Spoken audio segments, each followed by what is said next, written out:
الضغوط يوميا بتقابلنا بعض الضغوط في البيت وفي العمل حتى في الخدمة.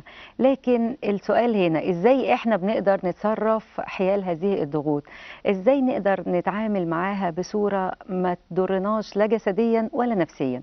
أسئلة كتير نحاول نجاوب بيها معاكم النهاردة مع ضيفنا اللي بيشرفنا وبيسعدنا وجوده الأستاذ مايكل ناجي، مدرب تنمية بشرية. أهلا بحضرتك، منورنا. اهلا بحضرتك ميرسي.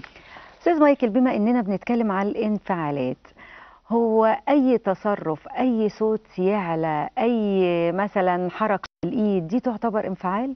ولا إيه هو التعريف يعني بتوع التنمية البشرية بيعرفوا الانفعالات بإيه؟ تمام، هو الانفعالات بيعرفوها بان هي مشاعر محسوسه، يعني انا حاجه حاسس بيها ومشاعر معينه وبقدر احس بيها، فبالتالي بعبر عنها بصوره معينه. بس لما نبتدي نعرف الانفعالات، مثلا ايه المعنى اللي احنا ممكن نديه؟ لو سالت حضرتك مثلا انت شايفه الانفعالات ازاي، او ايه اللي جه في بالك لما قلت انفعالات؟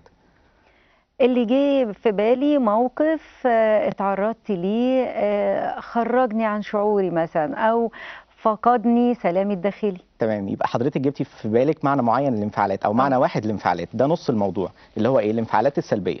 غالبا كلمه انفعالات بترتبط في ذهن الناس لما نقول انفعال بالظبط، اللي هو انفعال سلبي. بالظبط، لكن في انفعالات ايجابيه. بالظبط، هي انفعالات نصين. الهدف ان في انفعالات سلبيه وفي انفعالات ايجابيه، لكن اللي بيجي في ذهننا باستمرار على السلبي. طول السلبي. لكن الهدف بقى وايه الفكره؟ طب ليه بقى انا بقى اسالك اوكي، ليه بقى؟ اول ما حضرتك يعني سالتني السؤال ده جه على تفكيري على طول انفعالات سلبيه؟ لان عاده هي دي الطريقه اللي احنا بنفكر بيها بالانفعالات، او ان احنا ما بنحاولش ان احنا نشوف الانفعال ده ممكن تكون حاجه ايجابيه.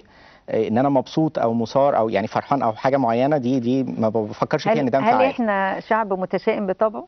لا، مش حكايه شعب متشائم، بس احنا ما لناش المنظور ده. يعني مثلا بالطبيعه ان احنا بنفكر الانفعال ان انا اكون متضايق او متنرفز، لكن انفعال الصوره بصوره ايجابيه ان انا اكون مبسوط جدا او بحب او فرحان او بالظبط، ده انفعال. بس انا ما ممكن بشوفهاش واحد يبقى كده. فرحان ويتنطط بالظبط يرقص، ما كل دي انفعالات.